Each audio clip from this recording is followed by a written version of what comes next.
Now, welcome to part 5 of my story that will, in a way, both carry on the Star Wars sequel trilogy or continue the journey of some of its characters, while also sort of rewriting or undoing the story of the sequels at the same time. Or, as I like to put it, this is a story of how what comes next will change what came before. And if you're new to the story or you haven't seen the first couple parts yet, I'd highly recommend starting with part 1, and if you enjoy it, working your way back to this one. Otherwise, what's going on right now in the story really isn't going to make any sense to you whatsoever, and a link to the playlist can be found in the description below. And so now, without further ado, let's get back to the story. We start by getting a brief sort of montage of events we've seen elsewhere before, of a Mandalorian along with an IG droid making their way through a pirate compound on the planet Arvala 7, clearly in search of someone or something. And that something is, of course, the child known as Grogu, which the Mandalorian ultimately finds and shoots the IG unit to protect. But after the Mandalorian with the child is long gone, we see a bounty hunter perhaps walking through the carnage, briefly looking at the bodies of the fallen pirates, bodies that are usually of the Nikto species. And this bounty hunter, or at least their armor, looks very similar to one we've seen earlier in the story, the one who was first hired to take the child from the Jedi Temple during Order 66 and to protect them. After searching for some time, this bounty hunter finally comes upon a late middle-aged human woman that is dressed in the exact same type of armor, but without a helmet on, and she's laying seemingly lifeless on the ground, trapped under some rubble.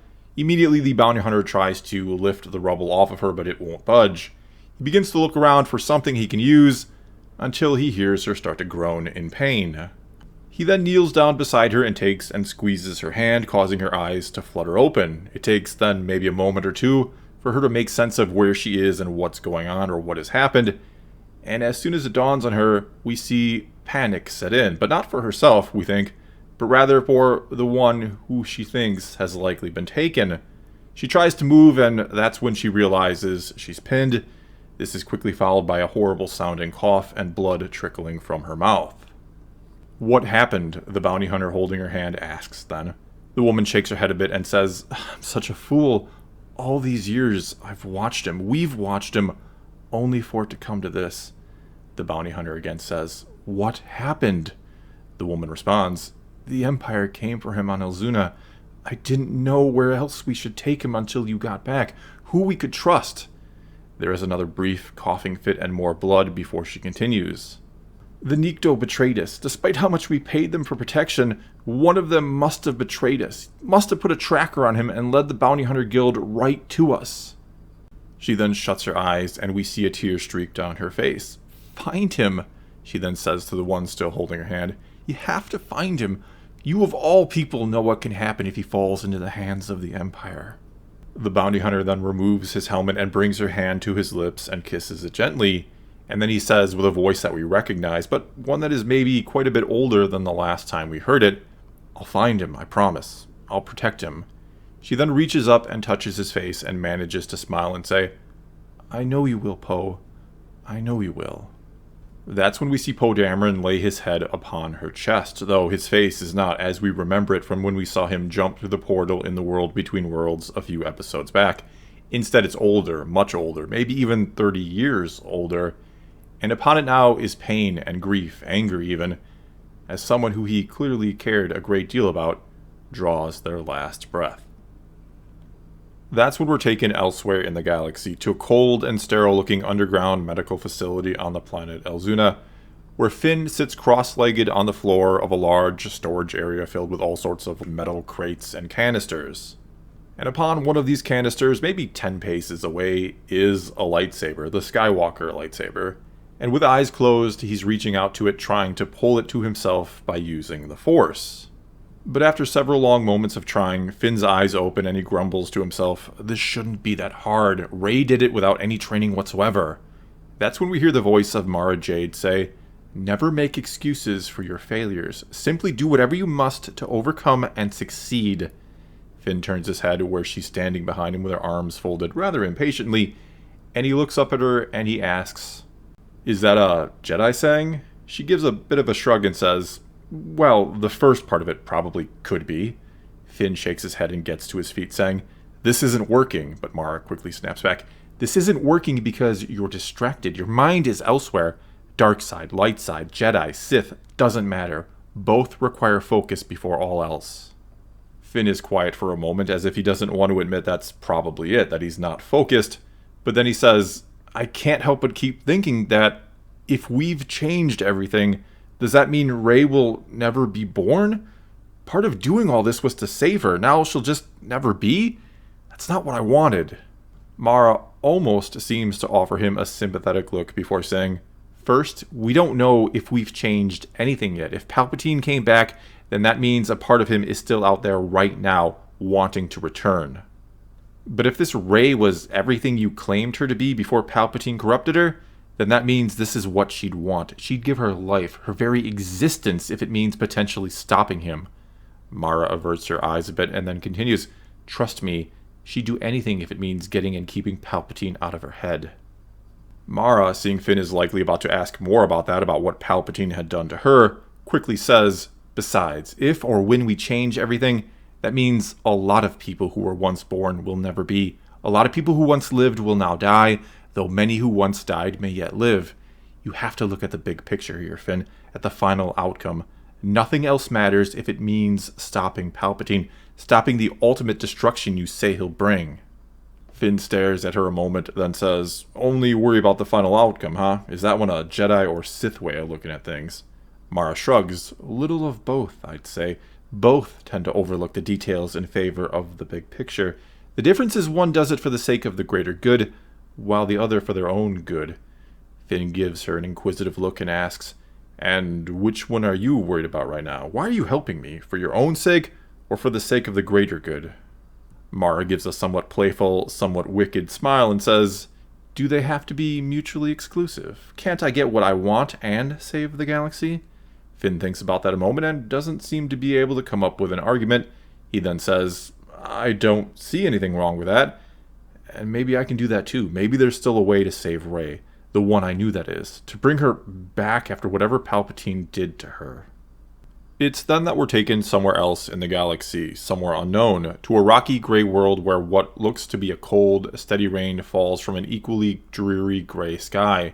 And picking themselves up off the ground out of a muddy puddle is Rey.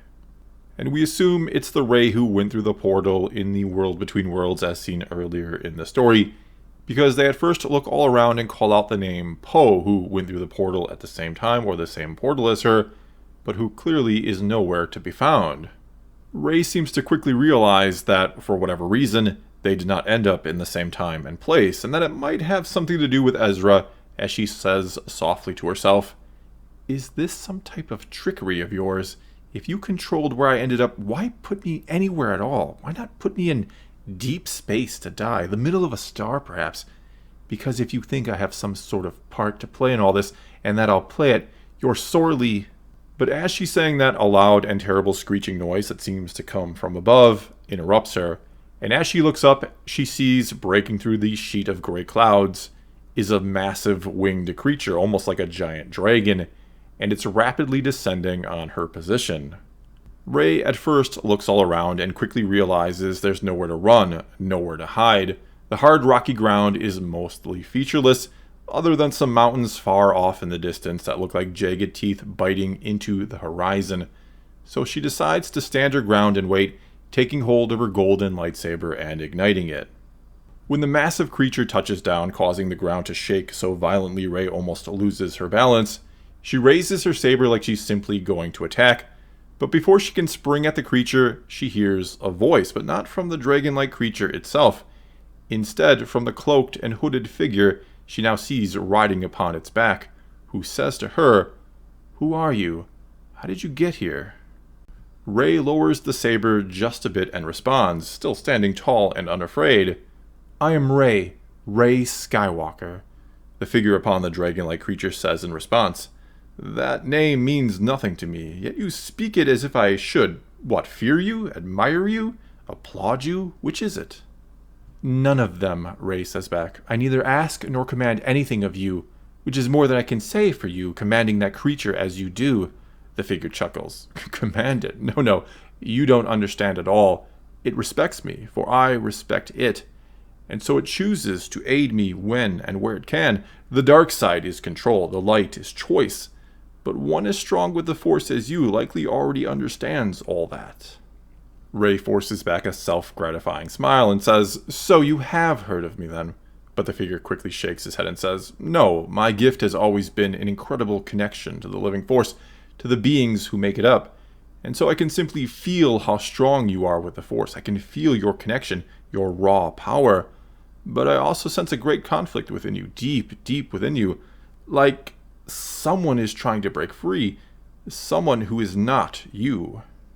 Rey shakes her head and looks as if that makes no sense to her at all. She then says, "There is no conflict within me. I know exactly who and what I am, but what I do not know is who you are."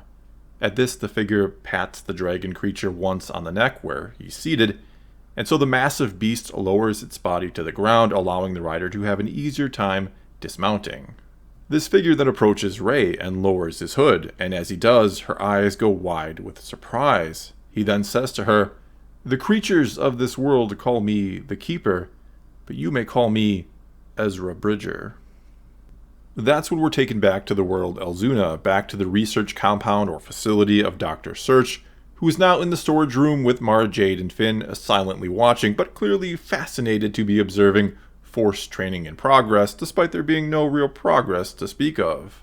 In fact, Finn is again cross-legged on the floor, reaching out to a lightsaber on a nearby canister, but it isn't budging.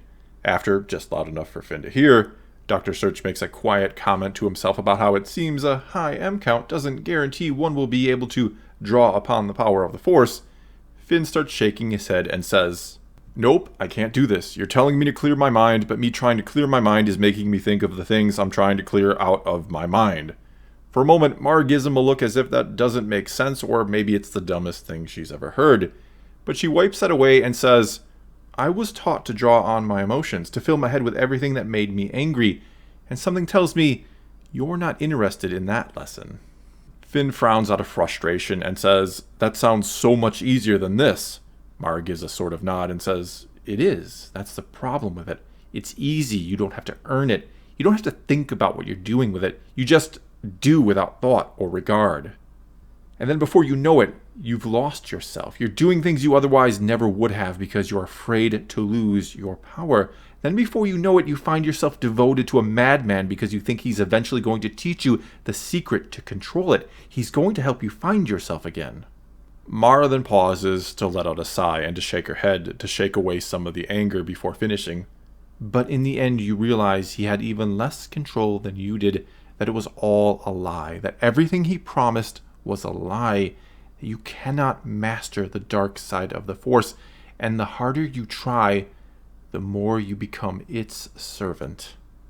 Finn then, after having listened intently, responds, "So you're saying I really need to figure out this clearing my mind thing?"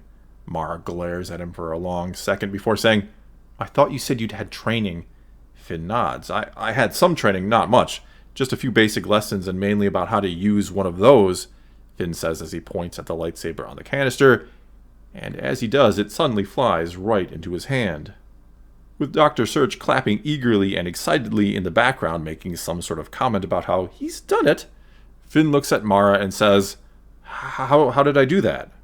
Mara simply says back, "You stopped trying and you started doing."